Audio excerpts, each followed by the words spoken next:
This is killing me, Amdala. A man wakes up and finds himself trapped in a stranger's body. He's bound to some crazy system. One wrong move and it's game over. His first death came out of nowhere, killed just for messing up the bed. Second time, third time, all the way to the 24th time before he figured out the rules for getting up. The bed has to stay perfect, not a single wrinkle. One slip and he's dead back to square one. But that's just the start. Touch the lamp, dead. Get startled by the kettle, dead. Turn on the TV, still dead. After dying over and over, he finally cracked the code by the 500th time. Never touch the overhead light, only use indirect lighting. Head to the bathroom, casually hang up his clothes, then shower. Every preference, every taste, even a single strand of hair has to match the crazy boss character or it's instant death. He has no clue why he ended up like this. Can't even have a simple bowl of bean sprouts. What's worse, he still has to go to work through all this. Has to wear a trench coat when going out, even if he's freezing. Has to look at people with 3 pakri 7 parts cold. Even when a cat attacks him, he has to act like he doesn't care. For one tiny mistake, he responded to an employee's small talk, death count stuck at 501. That day, while worrying if he'd survive, some clumsy kid crashes into him, ice cream all over his clothes. The kid panics, apologizes, says he'll pay for it. The man closes his eyes in frustration, thinking he's dead for sure this time. But after a few seconds, he realizes he's still alive. This is insane. The man's been forced by the system to play cold CEO for days now. During that time, besides water and whiskey, he hasn't eaten a thing. Even crazier, he's died 501 times for not fitting the character. Until another reset, when a boy accidentally bumps into him. He thought he'd die again for getting his clothes dirty, but the system stayed silent. The boy sees his expensive clothes, frantically pulls out wet wipes to help clean, but just makes the stain bigger. That's when the man realizes, as long as he's with this boy, the system doesn't work. He grabs the boy, desperately asks if they can chat. I'm not a bad guy. What's your name? Your phone number? The boy looks confused, and before he can answer, the man gets so excited he blurts out, let's go eat. Next second, the system chimes in, judgment of frivolous, execute. After the reset, the man refuses to give up. The system didn't react earlier. Does he have to stay in CEO mode even with the boy? So when he sees the boy about to fall, he immediately steps forward to catch up. But the boy just thanks him and turns to leave. The man panics, grabs him and says, buy me dinner. The boy looks at him like he's crazy, says I've got work. Plus eating together on the first meeting doesn't feel right. Right after, the system sounds again, judgment foolish, execute. Another reset, the man stops dodging. The boy's drink spills all over his head. But he acts like a gentleman, says it's fine. The boy panics, apologizes, offers to pay. The man seizes the chance. It's okay. If you feel bad, just buy me dinner. After dying 503 times, the man finally gets to eat, so he's most certain of one thing. To live a normal life, he has to stick close to Xiaoyu, while keeping up the act. Do those 2 things, and he gets the downtown sale house, and good looks for free. With that in mind, he grabs Xiaoyu's about to leave, invites him warmly. I know a great bar. Let's go hang out. Xiaoyu agrees easily, but he panics instantly because he has no idea where the bar is. One wrong word and the system will execute him. So he just tells the driver to go to his usual bar. Surprisingly, he actually gets away with it. At the bar, lights flashing, Xiaoyu nervously admits that's his first time here, doesn't know how to order. The man puts on a smirk because he doesn't know either. So he uses the same trick, tells the waiter bring me my usual. Luckily it works again. While chatting, Xiaoyu suddenly asks his name. The man freezes, suddenly remembers the office nameplate, blurts out I'm Du Ming. Then comes the job question. He spent all day at the office without figuring out what the business even does, so he answers vaguely, regular office worker. He prays like crazy inside, please don't ask more. Xiaoyu really doesn't ask more, just smiles with his eyes. The man doesn't notice that to Xiaoyu he seems gullible and easy to fool. The more knave he is, the easier it is to keep him around. They finish their drinks each with their own thoughts. Xiaoyu gets up to leave a bit tipsy. The man quickly says he'll walk him out, even helps button his collar. But inside he's freaking out. Can't let him go. But how do I get his number?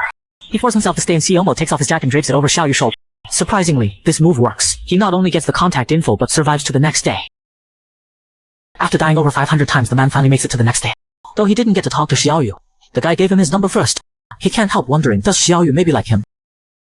And after they parted, he didn't die once, made it to work smoothly. Compared to the first day when he died over 500 times just to reach the office, it's night and day. He's curious what makes Xiaoyu so special. But first keep him close, investigate later. He calls his secretary, gives orders to his staff, realizes how convenient it is being a CEO. He thought this world was awful, but thinking of Xiaoyu, life suddenly seems worth living. Xiaoyu's cute, gentle, even plays games so well with him. He thinks about it and can't help smiling, scaring his staff out of their minds. They wonder if the boss just came back from burying some. The man suddenly snaps back. CEOs never smile easily, so he quickly straightens his face. His mind drifts back to Xiaoyu. What should I treat him to today? I think the most expensive thing. After eating, bring him back to my place. Once Xiaoyu knows how rich he is, he'll definitely stay. Then he won't have to work all those jobs anymore. Then I'll quit too. As long as I'm with Xiaoyu, I can have 3 meals a day. We'll find a nice place, build a house, and grow old together. He's got his whole life planned out, but Xiaoyu straight up refuses the dinner invite. He's beyond frustrated. Is work really that important? Someone here is starving, so he can only drink whiskey to fill up. But having tasted real food once, it's even harder to bear now. He suddenly realizes, as long as he's with Xiaoyu, everything gets easier. Like a video game level, so easy. Could Xiaoyu be his target in this world? He pulls up Xiaoyu's file. 24. Lost his dad young, raised by his mom alone. Got into college but had to drop out and work because his mom got needed money for treatment. Not only works at a flower shop, barbecue place, kayfabe bakery, but even does online trolling. The more he reads, the more familiar it feels. Isn't this just a story where poor but resilient Cinderella rich see? It feels childish, but if this is what the system wants me to do, I'll play along. Oh no. The CEO, after getting rejected 3 days straight without food, has totally lost.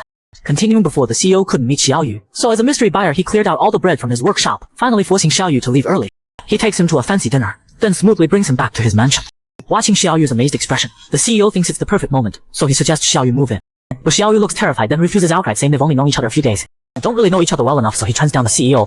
It's a disaster. He wants to dance him more, triggering the system and dying, so he switches to rich male lead mode. Gently suggests funding Xiaoyu so he can escape the hardship of 10 part-time jobs and they can live happily here together. But Xiaoyu still doesn't budge. Says working is what he loves. It's actually fun when he's busy. The CEO's completely speechless. His first invitation to live together ends in total failure. To get food, the CEO won't give up. Next day he texts Xiaoyu again, but gets politely rejected, Xiaoyu saying he's been busy lately. Who knew that one message would be the last for 3 days? Xiaoyu never contacted him again. These 3 days the CEO suffers miserably. Even a full stomach becomes a dream. At his limit, the CEO shows up at the shop. What he sees is Xiaoyu laughing and chatting with someone else in the store. The CEO's face instantly darkens. When it's just him left, the CEO grabs Xiaoyu and yells, "You turned down living together for this. Work is that fun to you?" He lists all his grievances from the past 3 days, barely surviving on water and whiskey each day. Can't say more than 2 sentences, has to wake at 5 in the morning. These rules have him starving to the edge of collapse. Xiaoyu gets scared by his intense reaction, quickly tries to calm him down. The starving CEO can't stay calm, grabs his hand and asks urgently, "No matter how much money it takes, he'll pay, just please quit the jobs." But Xiaoyu looks at him serious, says, "We're not right for each other. Don't contact me anymore." What do I do? The CEO regrets everything, he just wanted to keep Xiaoyu close. But in his panic, he grabbed the bottle and knocked him out. The guy still hasn't woken up. What if he doesn't wake up? What if he dies? Xiaoyu is his target in this world. He's panicking, wondering if he should take him to the hospital when Xiaoyu suddenly opens his eyes. The CEO immediately leans and asks how he feels. Xiaoyu holds his head confused, asks, "Where is this?" The CEO says, "It's my place." Says, "Last night while we were talking you suddenly passed out." But right after he says that, Xiaoyu shoves him away hard, bolts for the door. The CEO reacts, chases after him, grabs him and pins him to the floor. The CEO's face is dark, panicking to the extreme, thinking he's screwed. Xiaoyu, pinned down, trembles in fear, begs him to let him go. But the CEO is still trying to comfort himself. "It's fine. Just explain to Xiaoyu that it's because of the crazy system that he lost control. Only if Xiaoyu stays can he eat, can he be free. Then he'll apologize properly. Xiaoyu will definitely understand me." But just as he's about to speak, his throat suddenly can't make a sound. Xiaoyu's been locked up. He never imagined that CEO who seemed so easy to handle was actually a psycho. Not only knocked him out with a bottle, but grabbed him and won't let him escape. In this critical moment, Xiaoyu thinks fast, decides to play along first, so he quickly says, "I don't really know what's going on, but I'm guessing you must have your reasons." This actually makes the CEO believe him. To make him completely drop his guard, Xiaoyu deliberately says he's hungry, casually asks if he's eaten. Who knew the CEO would light up the moment he hears the word food? The CEO didn't expect Xiaoyu to actually believe he has his reasons. Not only doesn't run away, but even offers to cook for him. But looking at the fridge Xiaoyu opens, he's a bit confused. When did all that stuff get put in there? But he's still uneasy inside. Yet watching Xiaoyu's expression, it doesn't look fake. A simple meal, toast and fried eggs, but it's his first time actually eating a proper meal in this house. The once cold house now feels a bit warmer with Xiaoyu here. Xiaoyu asks curiously why the lights in the house are so dim, and why there's so much water in the fridge. The CEO, who's died over 500 times, naturally knows why. Like this, he and Xiaoyu spend an especially nice day together. But the nicer it is, the more uncertain the CEO feels inside. He's not sure if Xiaoyu will stay tonight. Finally, he can't hold back. Pleads, "I really can't live without you. Stay by my side forever."